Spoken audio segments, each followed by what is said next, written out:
Hello. Kau jam kah? Ami tak pasu. Kau jam ami dia. Mama hotel nai. Ki. Tak.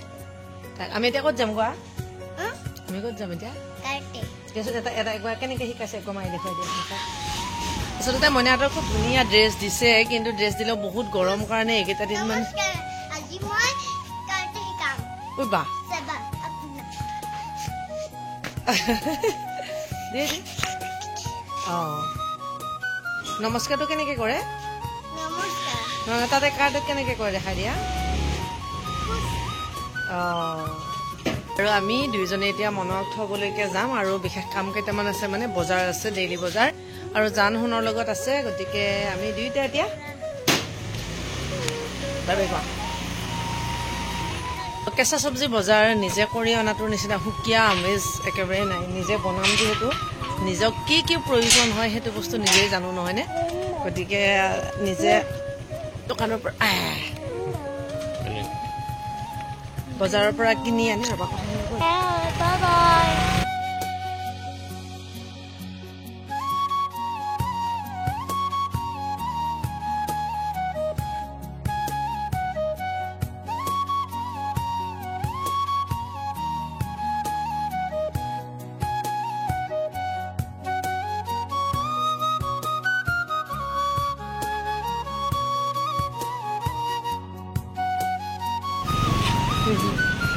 কি কি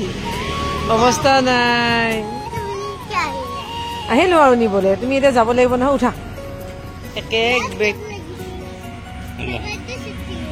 চব্জি বজাৰ কৰি আহিলো আৰু আহি ইহঁত দুটাৰ লগত অলপ সময় থাকি মানে মনকো কাৰ্টে ক্লাছৰ পৰা লৈ আহিলো যে গতিকে সিহঁতক কিবা কিবি খাবলৈ দি মেলি আকৌ মই টাউন যাবলগীয়া হ'ল বিশেষ কাম এটাৰ কাৰণে মানে সূতা অলপ আনিবলগীয়া আছিলে মানুহ এজনী কাপোৰ এযোৰ কালিয়েই দিব লাগে গতিকে আনি থোৱা আগতে মানে যি সূতা লাগে নাছিলে যিহেতু কামটো ৰাখিলো গতিকে কৰিবতো লাগিব সেইকাৰণে ফটাফট টাউনলৈ গ'লো আৰু আহি পাওঁতে মাছ লৈ আহিছিলো খুব ধুনীয়া মাছ বনাই ফ্ৰাই কৰি থৈ দিছে আৰু আজি ৰাতিৰ কাৰণে মই মাছ বনাইছো নৰসিংহৰ পাতৰ লগত নৰসিংহৰ লগত মাছ নিজৰ আমাৰ স্বাস্থ্যৰ কাৰণেও যিহেতু বহুত বেছি ভাল হয় আৰু আমি নিজে খাইও বহুত বেছি ভাল পাওঁ সেইকাৰণে মই নৰসিংহৰ লগত বনাইছো মাছৰ পেটু বনাইছো পিঁয়াজ লগতে দেখাই দিওঁ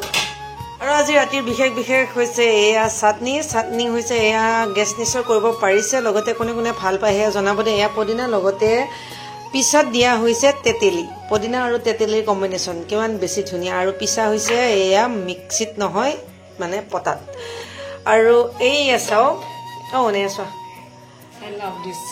এয়া চাওক আমাৰ ইয়াতে মাছ আনিলে মাছৰ আঞ্জাতকৈও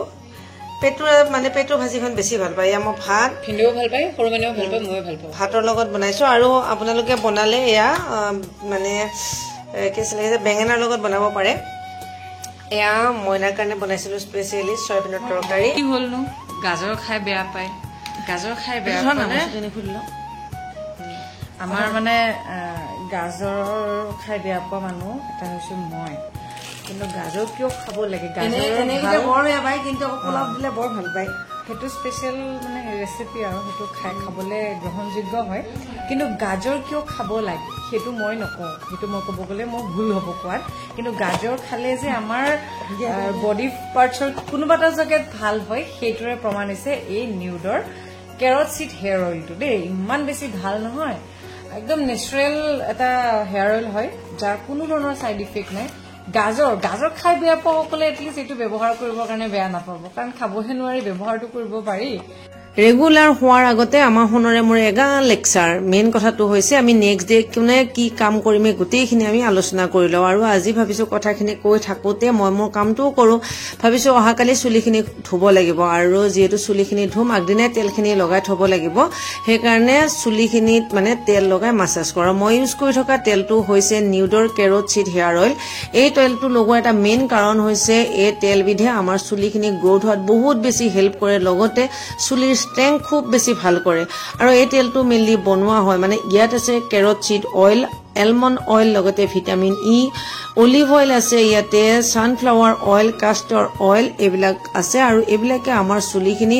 ভালকৈ ৰখাত মানে গ্ৰোথ হোৱাত বহুত বেছি হেল্প কৰে আৰু তেলবিধৰ বিষয়ে জানিবলৈ মন কৰিলে ইয়াতে গোটেইখিনি লিখি থোৱা আছে আৰু কেনেকৈ ইউজ কৰিব লাগে হেও লিখি থোৱা আছে তথাপিও মই যেহেতু এতিয়া ইউজ কৰিলো মানে যেদিনা আপুনি চুলি ধুম বুলি ভাবে তাৰে আগৰ দিনাই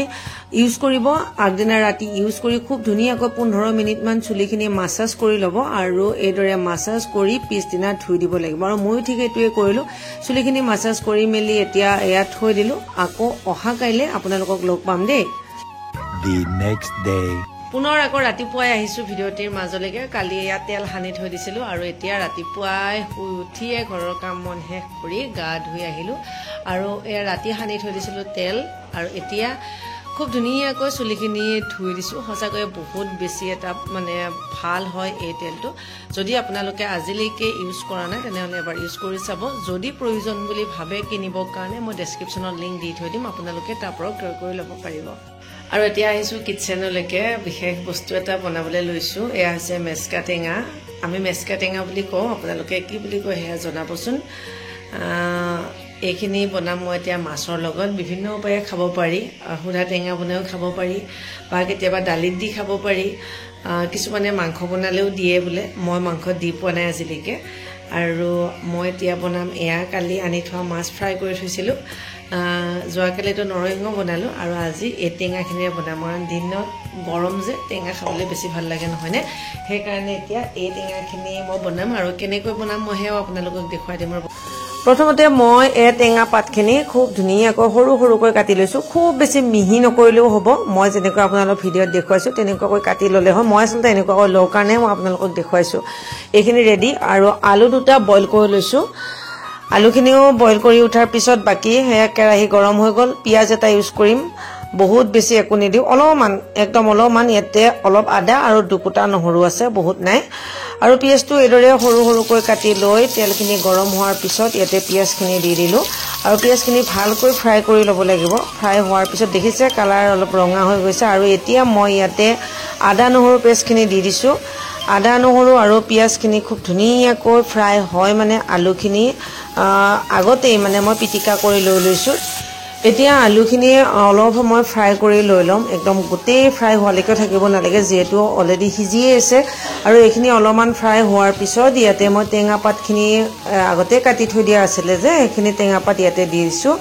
আৰু আলু টেঙাই গোটেইখিনি ভালকৈ অলপমান ফ্ৰাই কৰা হোৱাৰ পিছতে ইয়াতে প্ৰয়োজন মতে মই হালধি গুড়ি দি দিছো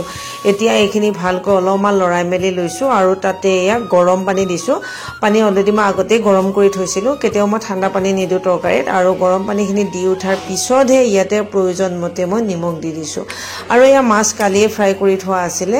গতিকে মাছ ফ্ৰাইখিনি ইয়াতে দি দিছো আৰু এতিয়া কিছু সময় উতলিবৰ কাৰণে এৰি দিছো আৰু এতিয়া আঞ্জাখন হয় মানে মই আকৌ এইটো সাইডত বেলেগ এটা কাম উলিয়াই থৈ দিছো অলৰেডি আধাখনিয়া হৈ বোলে চাদৰ এখনত দহি গাঠি আছো সেইখিনি উতলি থাকে মানে এইখিনি কৰি লওঁ আৰু আজি মন নাপায় উঠাছো মই এফালে আহাছো আৰু আমাৰ মনে এটা গানতে গাই শুনি আছো বাবু উঠিব নেকি আকৌ এই গানটো গোৱাৰ লগে লগে আকৌ বাবু বিলাতে আনিছে গাই দিছো বিলাতে আনিছে গানটো গাই বিলাতে আনিছে দুনিয়া পদম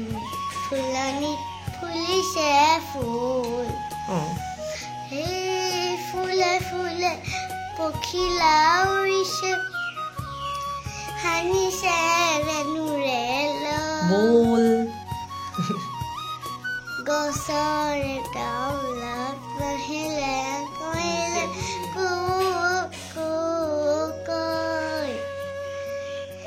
নিজান বননিতে কেতেকী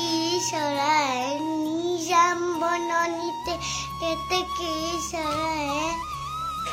সুহুৰি মাৰিলে লৈ থেংক ইউ